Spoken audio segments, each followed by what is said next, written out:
Nuestro último episodio de este 2025, es la primera entrega sobre las expectativas para el próximo año, dedicado hoy al escenario político que nos espera, el cierre del gobierno de Gustavo Petro, además de las elecciones presidenciales de Senado y Cámara.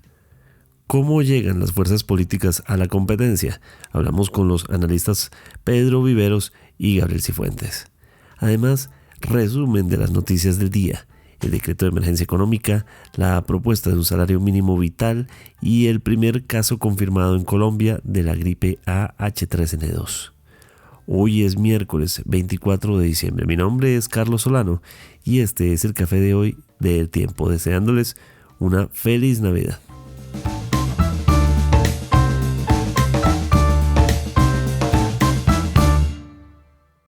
El Tiempo es un medio aliado de The Trust Project. ¡Sonrían! ¡Whisky!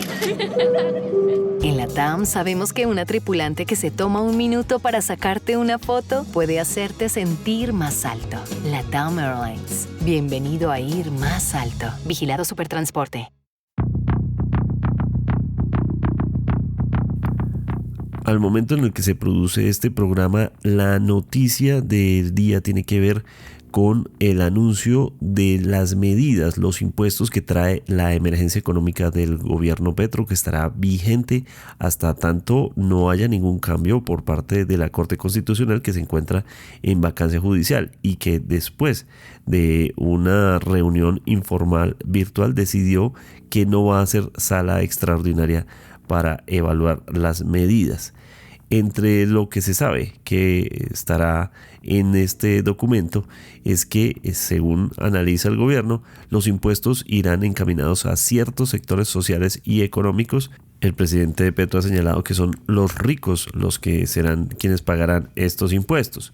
Y el ministro de Hacienda, Germán Ávila, ya desmintió que se vaya a colocar un 5 por 1000 a las transacciones financieras como trascendió la semana pasada. Lo que sí es que habrá un impuesto al patrimonio. Los patrimonios que están entre 3.600 y 6.000 millones de pesos tendrán una tasa de 1%. Los de 6.000 millones a 12.000 millones pagarán un 2%. Y la tarifa de los que están entre los 12.000 y 100.000 millones de pesos llegaría a un 3%. Y ya los mega ricos del país, los de más de 100.000 millones de pesos, pagarán un 5%. También dijo el ministro Ávila a través de declaraciones radiales que están apuntando a los bancos y que habría una sobretasa de 10 puntos a la tarifa de renta que hoy en día pagan las empresas en este sector, lo que significa que el impuesto de renta de las instituciones financieras pasaría del 40% actual al 50%. Sobre esto, el presidente de Asobancaria, Jonathan Malagón, dijo que se volvería Colombia el país del mundo con la menor competitividad tributaria para el negocio financiero. Por el momento se desconoce si entre los otros impuestos que estarán incluidos habrá uno al consumo de licores, vinos y aperitivos, así como a los cigarrillos y al tabaco. Estos ya habían estado incluidos en la reforma tributaria que se cayó. Recordemos que este decreto busca recoger 16 billones de pesos con los que esperaba obtener en la reforma tributaria caída y que permitirán al gobierno sostener el presupuesto general de la nación del 2026 tal como fue aprobado. Durante su alocución presidencial el pasado 23 de diciembre, el presidente Gustavo Petro anunció que habrá un salario mínimo vital en Colombia.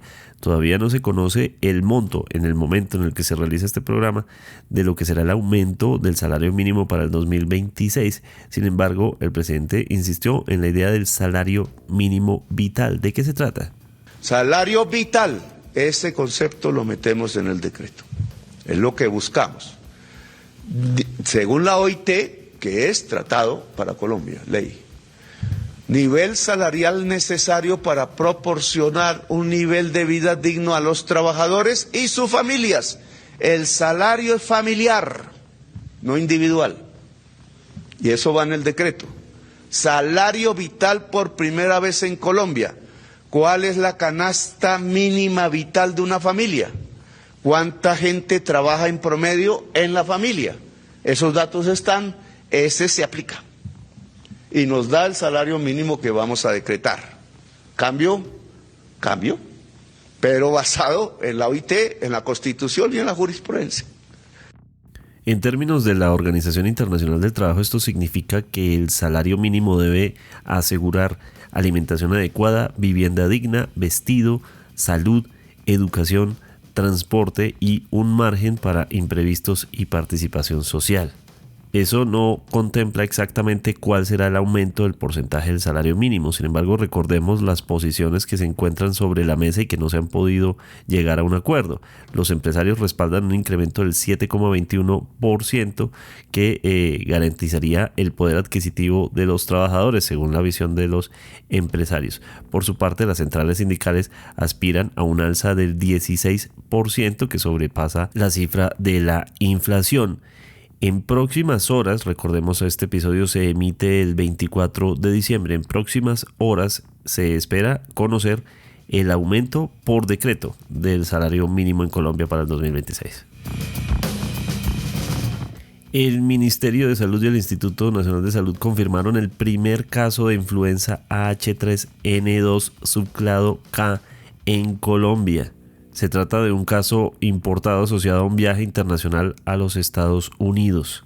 Expertos aclaran que esta no es una gripa letal, pero se advierten de la posibilidad de un riesgo de alta capacidad de contagio en picos respiratorios a nivel mundial. La presidenta de la Asociación de Epidemiología de Colombia, Silvana Zapata, advirtió que no va a haber una pandemia a partir o a través de esta influenza. Aunque la variante H3N2 es más contagiosa que la H1N1, la vacuna que nos aplicamos todos sigue funcionando y los métodos también, el autocuidado, tapabocas y lavado de manos. Recordemos, no se considera una variante mortal.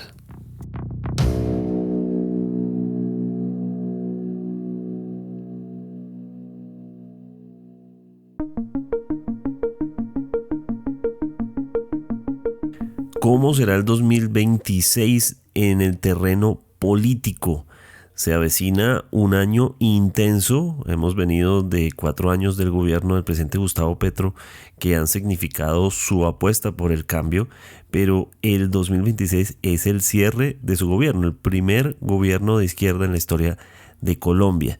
Y además viene también las elecciones que determinarán cómo serán las fuerzas en Senado y Cámara de Representantes, fuerzas que han terminado siendo, en el caso de estos 4 años de gobierno Petro, determinantes para si avanzan o, en la mayoría de los casos, bloquean proyectos de la presidencia.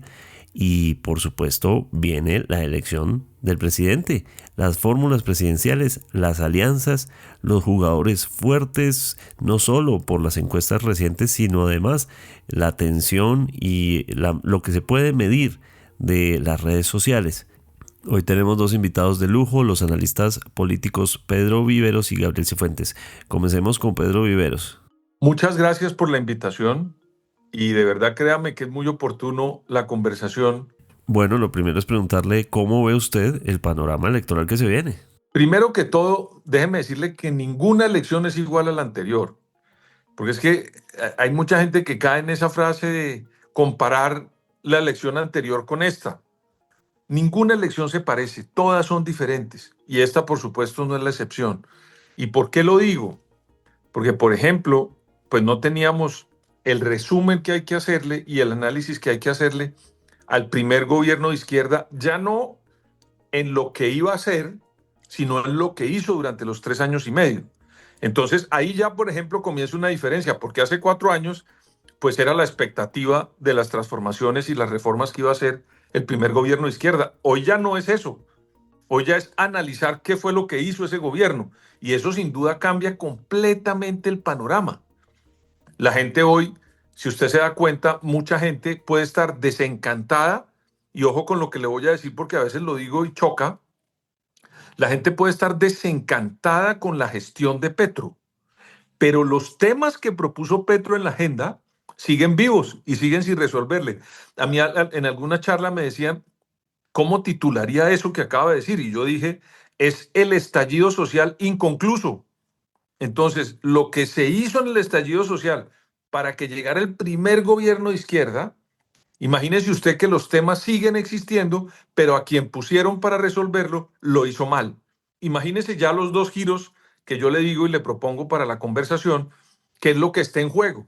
Y por eso a mí se me hace muy curioso que haya personas que estén pensando que el país se resuelve en una idea de unidad, de tener un candidato contra el gobierno Petro o el candidato oficialista que es Iván Cepeda. No, porque lo que los colombianos le están diciendo, o es lo que yo percibo, es hay que resolver los problemas del estallido, pero necesitamos un gerente diferente. Y en eso pueden caber diferentes personas, desde Iván Cepeda hasta Abelardo de la Espriella. Pero ¿por qué le dicen a las personas, y eso me llama a mí poderosamente la atención, encontremos un solo candidato para que enfrente a Cepeda? Es que esa no es la política. La política es los temas que se debaten y cuáles son las soluciones en esa controversia de intereses para ver quién gana la presidencia y las mayorías en el Congreso. Déjeme, yo hago esa primera postilla como para comenzar, digamos. No me parece, pero es un punto de partida muy interesante y es eso que llama usted el estallido social incompleto. Quisiera preguntarle entonces por lo incompleto. ¿Significa que entonces 4 años no eran suficientes para llevar adelante el proyecto del cambio como se lo había propuesto el gobierno, el progresismo y el presidente Gustavo Petro? ¿Era entonces un proyecto de más largo aliento? Mire que cuando a mí me dicen, yo y lo digo abiertamente, me preguntan, oiga, ¿el chavismo salió mal? Y yo les digo, sí, completamente mal, pero hizo una cosa que no va a poder nunca quitarse el pueblo venezolano, así saquen a Maduro o ocurra lo que tenga que ocurrir con un país que hoy no vive una democracia y tiene un gobierno ilegítimo, como es el de Venezuela. Pero hizo una cosa, metió en la agenda a los pobres en Venezuela. Cuando usted oye los discursos de todos los opositores de Chávez, siempre lo primero que hacen es, vamos a trabajar por los pobres. Antes de Chávez, en Venezuela ese no era el tema. En Venezuela era el crecimiento, el petróleo, todas esas cosas que había en Venezuela. Después de Chávez, eso sí quedó en la memoria del venezolano. No me vayan a tildar de chavista. Estoy diciendo que uno de los temas que quedó en la agenda de chavismo fue la defensa de los pobres en Venezuela. No lo conocí, nunca voté por él, no me interesa, ¿ok? Pero ¿qué hizo Petro? Metió unos temas que no se habían metido en la agenda. Tampoco soy petrista, para que no me metan de mamertoide y de no sé qué cosas. No, estoy diciendo las cosas como son. El señor Petro metió unos temas que en Colombia no se habían metido en la agenda. Y esos temas, en estos 4 años, lo que hizo fue presentarlos en sociedad. Toca resolverlos. Y en eso fue muy malo Petro.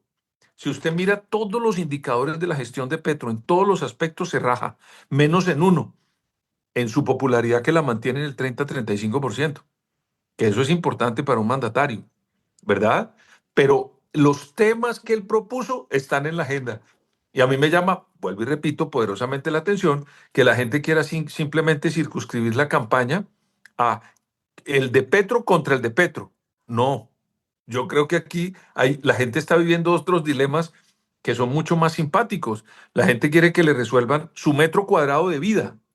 Es decir, bueno, cómo mi salud se mejora, cómo puedo mantener el perro, el gato que tengo en la casa, porque son las cuestiones de la vida, el tema de los animales, la defensa del medio ambiente, el respeto a las minorías, eso no se ha ido de la agenda. Hay gente que de pronto pretende que se vayan, pero el que quiera ganar la presidencia tiene que tener en cuenta que esos temas entraron y los tienen que resolver, ya los presentaron en sociedad, o por ejemplo, ¿cuál va a ser el primer tema del gobierno en el 2026 cuando el presidente o la presidenta abra la Casa de Nariño? Pues el problema de la salud y el problema fiscal. Y esos son temas que puso Petro en la agenda. Entendido, profesor Viveros. Pero entonces el presidente Gustavo Petro lo que ha dicho, y esto de cara a las elecciones que vienen, es que el Congreso que tuvo no le permitió hacer nada, que siempre se convirtió en un palo en la rueda. De hecho, eso es uno de los argumentos que ha sostenido en el documento del decreto de emergencia económica. Entonces quiero preguntarle, profesor, ¿cómo entramos al 2026 en ese panorama? Pues mire, ahí vuelvo y le retomo esta campaña.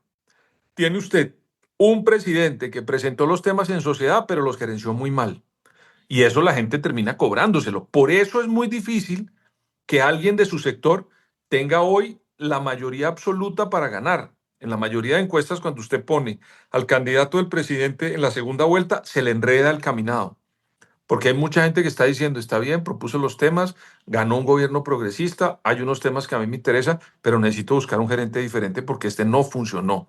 Y para eso, pues es lo que se hace en la campaña, para mirar quiénes son las personas que tienen la mejor posibilidad de tramitar eh, pues ese estallido social inconcluso.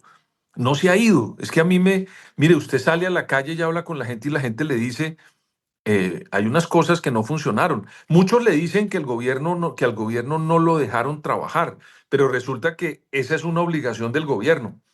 Así le pongan todas las trabas, el gobierno tiene que superarlas. Y este gobierno ha tenido 62 ministros. O sea que el problema no ha sido de ministros, porque pues ha tenido cambios. Aquí dijeron que cada vez que llegaba un ministro nuevo iba a resolver el problema que no le había dejado trabajar el Congreso y fracasaron. ¿Eso qué quiere decir? Que hubo una mala gerencia de la solución a los problemas del estallido social y a los problemas de Colombia. El gobierno, por supuesto, en su narrativo, su relato, sostiene que no lo dejaron gobernar. Y yo lo que diría, viéndolo ya ahora sí con elementos de juicio después de 3 años y medio, es que el gobierno fue muy malo en lo que los gringos llaman el delivery, o sea, en la realización de las promesas de campaña. Fue muy malo. Él puede decir que no lo dejaron, pero la otra mayoría de los colombianos dicen fue un mal gobierno, a pesar de que presentó unos temas inconclusos en su agenda. Ahora hablemos sobre la gobernabilidad. El cambio de ministerios ha sido tremendo, pero uno de los proyectos que queda ahí pendiente es la paz total. ¿Hay tiempo? ¿Queda algo que se pueda hacer en estos meses con respecto a la paz total? Yo no veo cómo una persona puede hacer, y eso me parece a mí osado. Digamos, yo no soy el más versado en Colombia como en nada, porque al final uno lo que vive es aprendiendo todos los días. Pero yo no había conocido un gobierno que pretendiera sacar una paz total faltando 6 meses para irse con unas elecciones enfrente y que quisiera que eso fuera aceptado por la sociedad. Eso es imposible. En un proceso de paz, lo primero que uno tiene que hacer es plantear una metodología y persuadir a la sociedad para que la sociedad esté detrás de uno en la negociación con los otros. Y aquí nunca se hizo, ni hubo metodología y nadie le apoyó ese proceso de paz, de la paz total. Entre otras cosas, eso se lo pueden cobrar al candidato del gobierno, al doctor Iván Cepeda, porque digamos la persona que representaba esa idea dentro del gobierno y sus trámites y sus luchas políticas por esa idea era el doctor Iván Cepeda. A mí no me cabe la menor duda que eso también va a estar dentro de la agenda de campaña. Y imposible hacerlo en 6 meses. Yo no lo veo. Como tampoco veo posible que haga una reforma tributaria. Ya se metió en una cosa de la emergencia económica que no tiene sentido. Yo no quiero profundizar porque sé que ustedes tienen un podcast sobre eso, pero precisamente la lucha del M-19, cuando estaba en la clandestinidad y en la lucha guerrillera, era terminar con una cosa que se llamaba el estado de sitio, el estado de sitio, que eran las facultades que le daban al presidente para ser casi un rey en Colombia antes de la Constitución del 91. Y uno de los temas que más atacaba era precisamente que ese presidente antes de la Constitución del 91 podía tener poderes casi dictatoriales para manejar la economía y el orden público. Y mire usted lo que está haciendo el presidente Petro. Es una gran contradicción. Cuando estuvo en su vida clandestina, luchaban por eso. Y cuando lo logran en la Constitución del 91, ya en la vida democrática, después de haber firmado el Acuerdo de Paz del 89, lo que hacen hoy es presentarnos a los colombianos una emergencia económica que no tiene ningún fundamento. Eso un niño, un muchacho de 9º grado, le presenta a usted el artículo de la Constitución que dice cómo se tramita una emergencia económica, inmediatamente ese muchacho le dice, pero eso no se puede, porque es que no hay ningún elemento, ninguno sobrenatural que pueda permitir que haya la posibilidad de una emergencia económica. Entonces el gobierno quiere hacer una paz total faltando 6 meses y quiere meternos ahora en una emergencia económica en 6 meses. Yo lamento decirles que se les acabó el tiempo y que es muy difícil que eso pase el sedazo de la Corte por un lado y por otro lado que le permita el Estado colombiano firmar la paz total en este escenario tan complejo. Hablemos sobre la gobernanza, el hecho mismo de la extensión del gobierno a lo largo del territorio nacional. Hemos tenido la crisis del Catatumbo, lo del Cauca, los paros del ELN. ¿Cómo encarar esa amenaza de los grupos criminales en el resto del país para este 2026? Mire, yo lo que he leído, la experiencia que puede uno ver y de los diferentes gobiernos en Colombia es que nunca ha funcionado un proceso de paz si primero no hay, digamos, una especie de fortaleza territorial por parte de las fuerzas militares. Ningún gobierno, para que se sentaran las FARC, tuvo que ocurrir la dureza con que Álvaro Uribe combatió ese grupo guerrillero y lo arrinconó. Lo mismo ocurrió con los gobiernos de Virgilio Barco para poder agarrar y frenar la andanada de hechos violentos del M-19 y sentarlo en una mesa. Eso le tocaba al Estado ser represivo, porque al final cuando hay algo que es ilegal, tiene que el Estado tomar las medidas para garantizar la seguridad de los que vivimos en Colombia y que somos la mayoría y que no estamos metidos en esas acciones de tipo, en una época eran con convicción política, ahora eso se acabó, ahora son grupos al margen de la ley, criminales que tienen intereses, ninguno tiene interés político, incluyo allá al ELN. Entonces lo que tiene que hacer el Estado es garantizar que haya una especie de tranquilidad y seguridad en el país para los colombianos y después que se haga cualquier proceso de paz o cualquier proceso que quieran hacer con las bandas cuando se lo inventen. Pero hoy es muy complicado. Mire, para llegar a las FARC tuvo que pasar lo siguiente. Andrés Pastrana hizo el Plan Colombia y habitualló el ejército. Eso fue bueno. Aquí no había helicópteros en el año 1998. Después de eso vino Álvaro Uribe y utilizó esas herramientas del Plan Colombia, hizo una acción represiva y Juan Manuel Santos se sentó con las FARC. En esto le estoy diciendo que fueron casi 20 años para poder llegar a eso.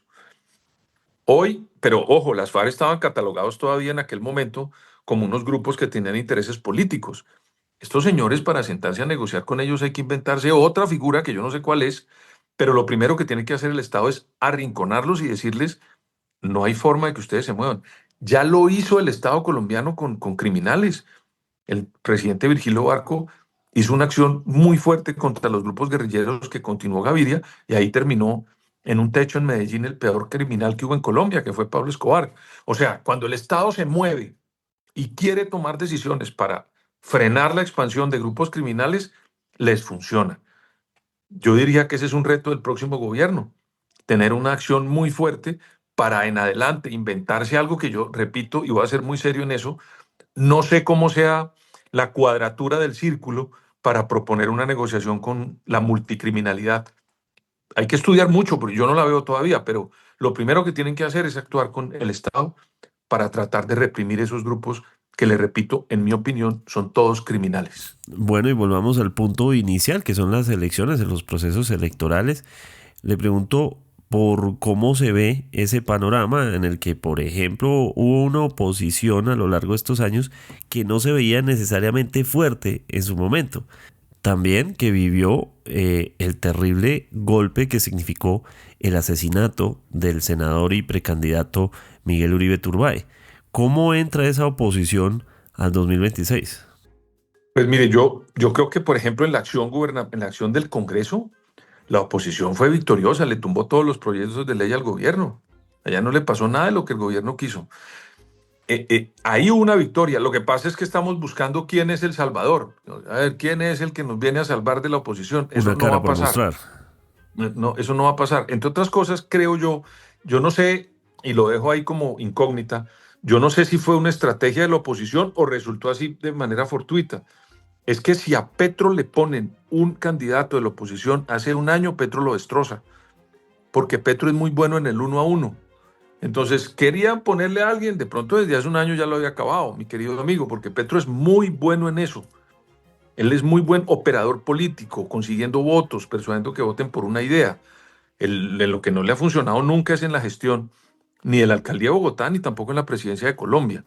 Entonces, la oposición sí tuvo triunfos, frenó sustancialmente la acción del gobierno. Mire, a mí me llama la atención que Petro no llamó más a la gente suya a la calle. ¿Y eso por qué se dio? Pues porque no tiene la gente que le salga. Ya Petro hace rato que no le sale la gente a la calle. Ese también es un triunfo de la oposición. Y por último, yo creo que lo que ocurrió es que Petro adelantó la campaña cuando decidió una famosa consulta. ¿Se acuerda que después la quiso hacer por decreto y no pudo? Sí. Unas consultas que él quería hacer para que le aprobaran unos proyectos. recuerde usted. Y cuando eso pasó, muy paralelamente ocurre el asesinato de Miguel Uribe Turbay y la campaña se anticipó. Entonces todo el mundo dijo, este señor ya es un presidente que está de salida, incluso los Estados Unidos. Donald Trump ya no le está hablando a Petro, le hables al siguiente gobierno. Entonces todo el mundo comenzó la campaña para mirar quién iba a suceder a Gustavo Petro y todos los focos se fueron para allá. ¿Qué hay hoy en la campaña? Como en la pista de atletismo. Hay unos señores que tienen unos carriles que ya se identificaron. Uno es el candidato del presidente Petro, que es Iván Cepeda. Otro, Abelardo de la Espriella, que es la ultraderecha. Otro candidato que es Sergio Fajardo, que dijo que iba ya a la primera vuelta. Y falta un candidato que salga de la interpartidista de la centroderecha y derecha. Pero para llegar a eso hay que evaluar los 8 candidatos que sacaron más del 2% en la encuesta de Inbamer y retirar a uno que fue Miguel Uribe Londoño, que ya se retiró, o sea que quedarían 7. Para mí ahí es donde está el almendrón de quién puede ser el presidente de Colombia en el 2026. En quién sale de esa consulta interpartidista en marzo, que yo no sé si la gente está consciente de lo que puede ocurrir, es que en marzo en las elecciones en caliente, que son de parlamento, el que salga de esa consulta de la centroderecha y la derecha, que ellos llaman la gran consulta por Colombia, o la gran consulta por Colombia, puede salir victorioso con un total de la votación de esa consulta de 4 millones de votos. Y el que gane esa consulta a un mes largo, un mes corto de la primera vuelta presidencial, se puede convertir en una figura importante y ocupar el cuarto carril del que yo le hablo. Y si eso ocurre, pues el mapa político cambia sustancialmente y ahí usted puede ver que pueden llegar perfectamente a primera vuelta 4 corredores y no tienen ningún problema de ver quién pasa a la segunda vuelta en ese momento en materia presidencial. Y finalmente, profesor Viveros, el progresismo, ¿cómo entra al 2026? Estamos viendo, por ejemplo, que el senador Iván Cepeda, puntero en las encuestas, señaló en estos días que es víctima de un ataque, una campaña para ensuciar su nombre desde organismos de inteligencia del Estado. Esto da cuenta de tensiones internas y quiero preguntarle cómo entran esos nombres Cepeda, Petro, de cara a las elecciones del 2026. Mire, yo creo que les toca, con mucho respeto, luchar contra la corriente, como el salmón. ¿Por qué? Pues porque los señores están viviendo el sol en la espalda, con pocos resultados que mostrarle, incluso a sectores que apostaron por ellos. Por eso es tan difícil que el gobierno o el candidato del gobierno pase del 30% que tiene a persuadir a la mayoría para lograr un 21% adicional y sacar el 51% en una segunda vuelta. Entonces yo creo que ellos están mirando que el panorama no les es favorable y comienzan a decir cosas como, por ejemplo, el doctor Cepeda ha dicho que no va a debates. Imagínese usted, le toca defender la gestión del presidente Petro y él dice que no va a debates. Eso yo no lo entiendo. Entre otras cosas, aprovechemos este espacio para pedirle a los congresistas del nuevo Parlamento, hola, que saquen una ley como ocurre en Estados Unidos. En Estados Unidos hay una ley que determina que tiene que haber por obligación 2 debates presidenciales, dos debates como mínimo. Por eso usted vio lo que le pasó a Biden con Trump en el último debate cuando evidenció Biden que no podía ser presidente y se acabó su campaña. Precisamente los debates son para eso, para que una persona que tiene unas dificultades salgan a la luz pública y digan ese señor no puede ir como candidato. Pero cuando usted dice yo no quiero asistir a debates, pero quiero defender la obra de gobierno del presidente, ahí hay por cuando menos una contradicción. Ojalá alguien nos ayudara y por ley reglamentara que hubiera debates obligatorios en Colombia. Pero cerrando el paréntesis, creo que cuando uno quiere defender una obra de gobierno, tiene que hacerla a profundidad. Yo creo que es muy difícil que el gobierno gane una presidencia si no persuade a los colombianos argumentando qué fue lo que hizo, porque ya no es lo que quería hacer, sino lo que hizo en el gobierno. Y ojalá que el doctor Cepeda se anime e ingrese a hacer los debates que corresponden. Porque de resto, en política es como en la física. Si usted deja un espacio vacío, otro se lo copa.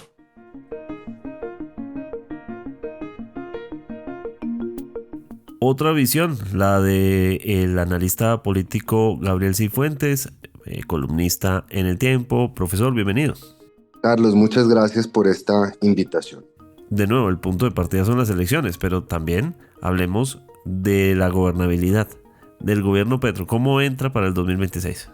Bueno, yo quisiera, si usted me permite, Carlos, abordar esto desde dos perspectivas. Uno cada 4 años siempre dice que va a ser un año fundamental en política. Creo que esto lo hemos recordado nosotros. Cada 4 años el país se está refundando, pero creo que por primera vez en la historia el país se está enfrentando a un escenario de incertidumbre donde podría comenzar a transitar un camino que hasta ahora ha sido desconocido, y me explico.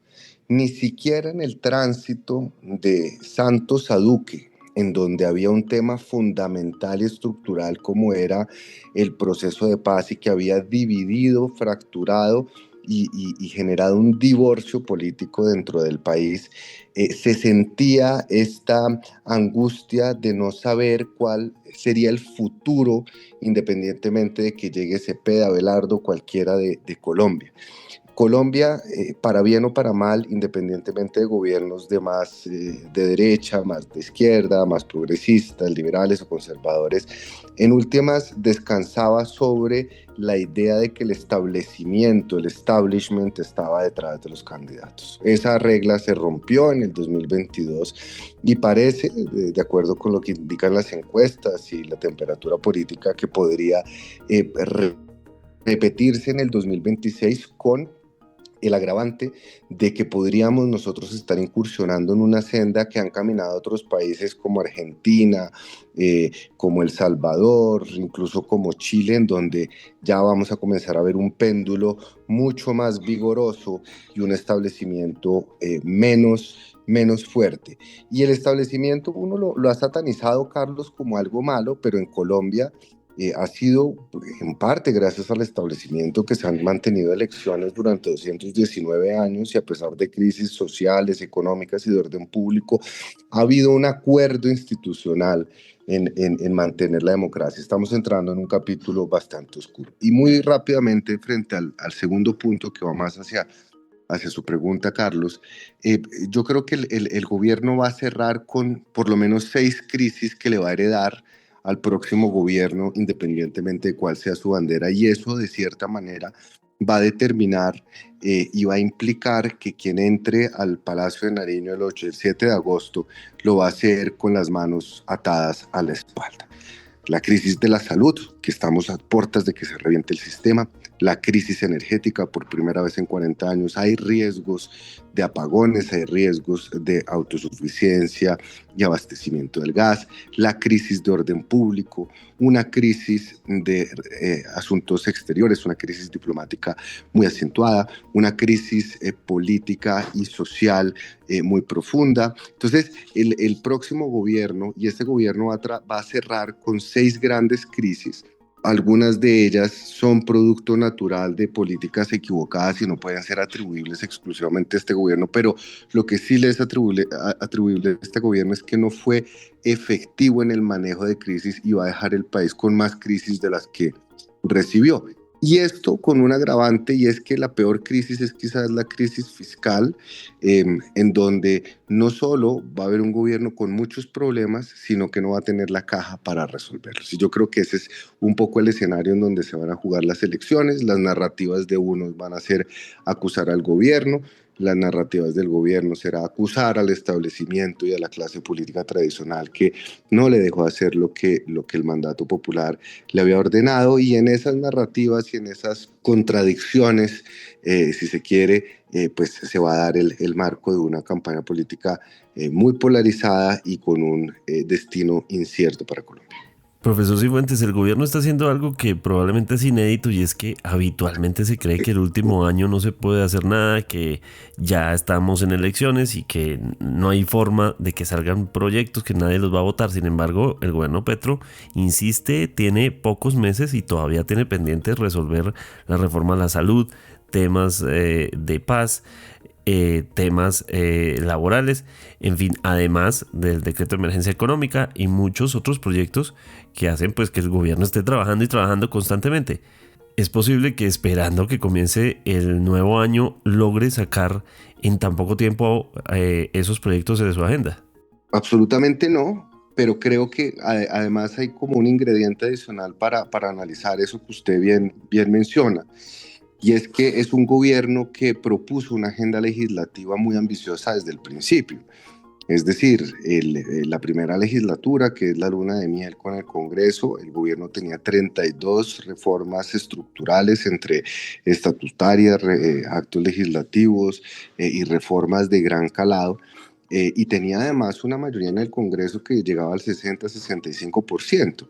El gobierno muy pronto, antes de acabarse la primera legislatura, dinamitó el acuerdo en el legislativo, que impidió y que retrasó la aprobación de proyectos importantes que suelen aprobarse únicamente en la primera o la segunda legislatura. Entonces aquí hubo mucha torpeza política por parte de un gobierno que tenía amplias mayorías, una terquedad dogmática que le impidió los consensos necesarios para salvar, digamos, partes importantes y reformas que en todo caso el país sí merece tener, sí merece debatir.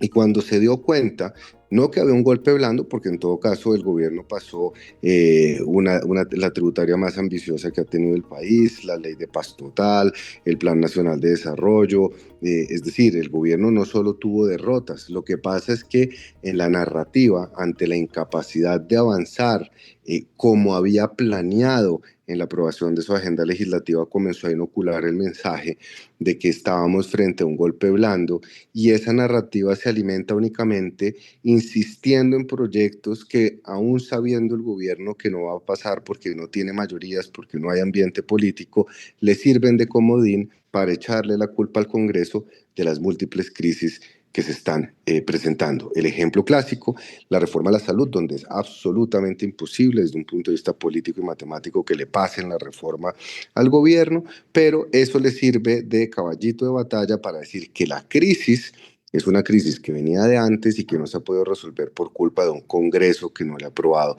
la reforma a la salud. Entonces pasamos de un gobierno que tenía una agenda legislativa ambiciosa, que hubiera podido tramitar gran parte de esa agenda por las mayorías, a un gobierno que dinamitó el acuerdo nacional, sacrificó su agenda legislativa y la transformó en una muletilla para acusar al Congreso de estar bloqueando las iniciativas del gobierno y no dejando que avanzara la agenda progresista en el país. Le pregunto ahora, profesor Cifuentes, por la oposición. En algún punto se veía como que el principal enemigo del gobierno no era la oposición, sino los mismos escándalos del gobierno. Pero, pues en este punto, ¿cómo ve usted la oposición que llega el 2026? La oposición, digamos que ha sido muy floja durante los últimos 3 años. Se quedó aturdida y atrincherada en la bandera antipetrista, y desconoció un hecho cierto, y es que en el 2022 el país cambió, y no cambió por el eslogan de campaña del presidente Gustavo Petro, que ha mostrado todo lo contrario, ¿no? Es decir, hemos visto enfrentados a escándalos de corrupción iguales o peores que en otros gobiernos, nos hemos visto enfrentados a las mismas mañas, a la penetración de la politiquería. Es decir, ese no fue el cambio que el país vio en el 2022. En el 2022 el país estaba sentado en una olla de presión que estalló. Y por primera vez en mucho tiempo la agenda social comenzó a tomar protagonismo, las causas sociales comenzaron a tener protagonismo, y una porción muy importante de la población que no tenía voz vio en el gobierno y en el presidente Petro un interlocutor válido, interlocutor tan válido a quien incluso le perdonan los múltiples errores y metidas de pata en su gobierno. Entonces, cuando nosotros vemos, Carlos, que la promesa del futuro está en manos de protagonistas del pasado, como esa foto de Álvaro Uribe y de César Gaviria, es ahí donde uno entiende la torpeza de la oposición. El pobre de ayer, que sigue siendo pobre de hoy, prefiere comer rabia, comer indignación, comer resentimiento, que comer un tiquete o que comprar un tiquete de regreso al pasado. Y la oposición se demoró mucho en entender eso. Entonces hay una oposición que es visceral, antipetrista, pero que no es suficientemente numerosa, por decirlo en términos electorales, como para asegurar una victoria en el 2026. Y a los sectores de derecha, a los sectores moderados, pues les ha faltado también la capacidad de posicionarse y de ocupar el debate público, en donde todos han terminado siendo bailarines del tango que les pone el presidente Petro con cada trino. Y ustedes que además trabajan en medios de comunicación, uno desayuna con un titular, almuerza con otro y se acuesta con otro. Entonces es muy difícil, digamos, poder dominar o participar de una agenda de discusión pública donde el único dueño ha sido el presidente Petro, repito, en gran medida por la torpeza de una oposición que durante años pensó que la bandera antipetrista era suficiente para capturar la atención del electorado. Bueno, profesor Cifuentes, hay tantos temas que hablar, pero hablemos de elecciones. ¿Cómo entran a este escenario de las elecciones en el 2026? Fuerzas como, por ejemplo, los influenciadores que están tomando mucho protagonismo en la convocatoria progresista, pero también una oposición que busca organizarse, una consulta entre candidatos que puede llevar a un escenario nuevo. Vimos candidatos que además al principio estaban fuertes a comienzos o a mediados del 2025 y hoy los vemos relativamente apagados. ¿Cómo ve usted el panorama en el que, entre otros, el candidato Iván Cepeda puntea las encuestas? Bueno, aquí hay, digamos, como tres niveles, si se quiere, Carlos. El nivel de la Cámara de Representantes, que es un reflejo de las dinámicas más regionales, donde las ataduras políticas están ancladas a los intereses de caciques, de gamonales, que tienen estructuras a su vez en alcaldías, consejos, gobernaciones y asambleas. Y yo no veo que ahí el panorama vaya a cambiar muchísimo.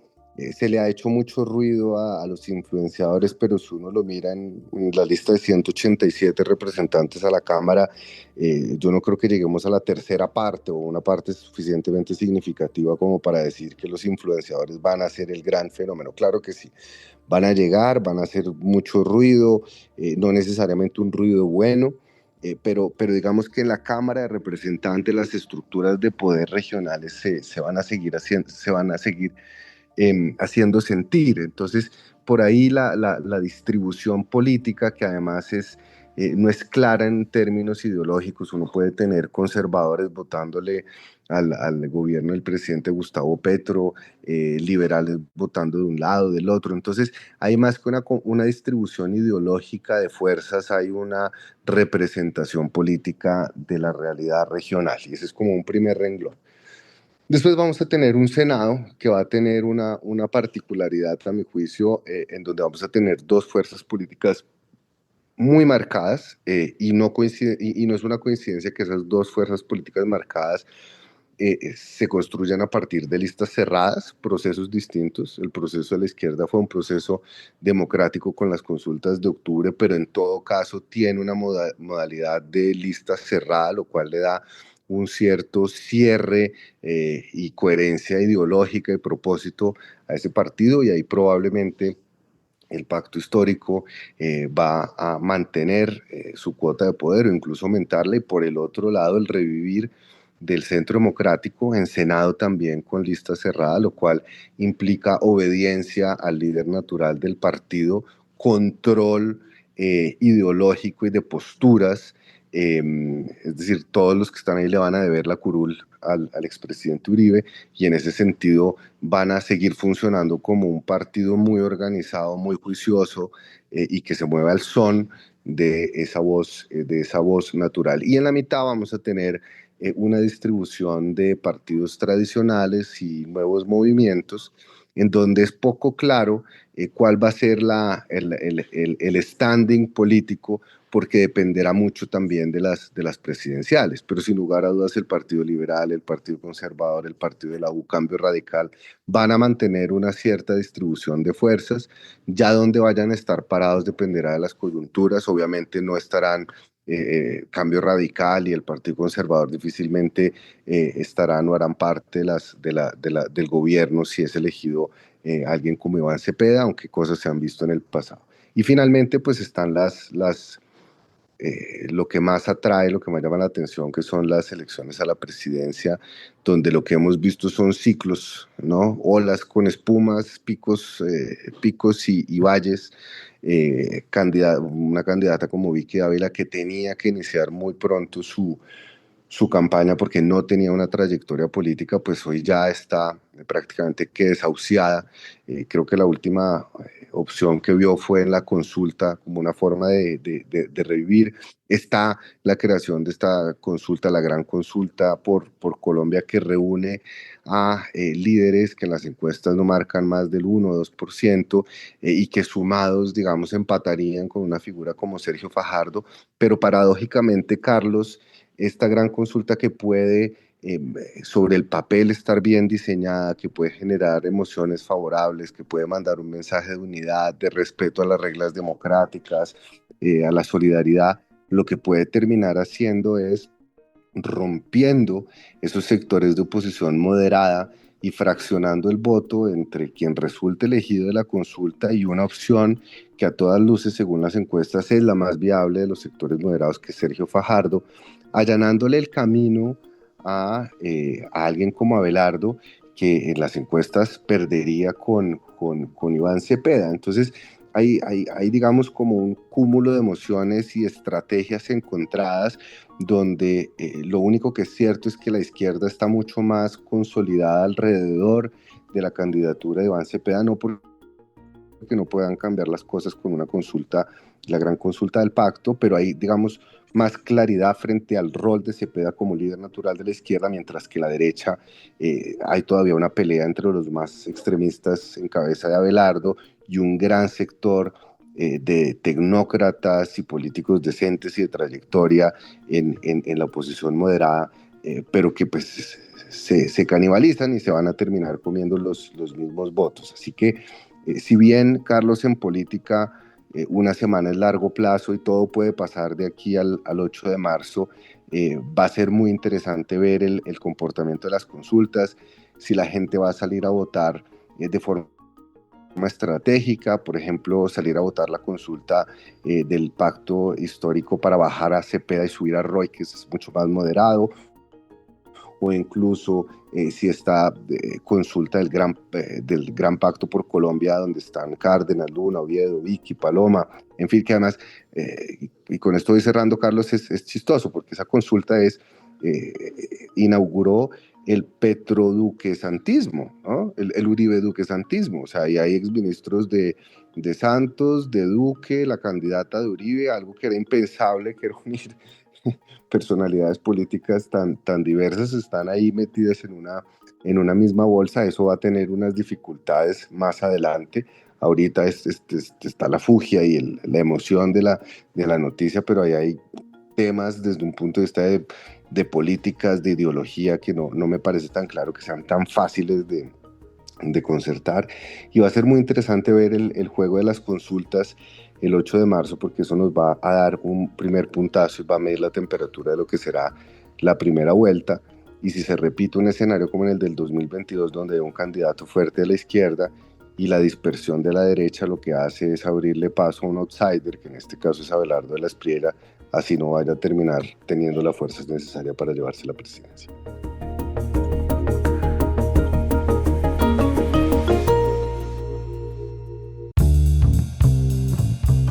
Como les indicamos, este es nuestro último episodio de este año. Volveremos el 5 de enero con más episodios de expectativas. Estamos muy pendientes de lo que pase en el terreno económico, entre otros temas con la definición del salario mínimo. Sin embargo, queremos desearles desde este punto una feliz Navidad y un excelente año 2026 y un gran cierre de fiestas de fin de año. Que por favor descansen. De todos modos, este episodio los acompañará cuando quieran volver a él para escuchar lo que viene en materia política. Gracias por acompañarnos en este café de hoy. Suscríbase en todas las plataformas de podcast y en el canal de YouTube de El Tiempo. Nos encuentran también en Instagram y en X como @podcasteltiempo. Además, si quieres recibir a través de WhatsApp la notificación de cada nuevo episodio, siga el enlace que se encuentra en la descripción o envíenos un mensaje con la palabra suscripción al teléfono 320-300-5327 y haga parte de la comunidad del café de hoy. Este episodio fue producido por Valeria Torres, quien también les envía un mensaje de fin de año. Mi nombre es Carlos Solano. Podcast El Tiempo.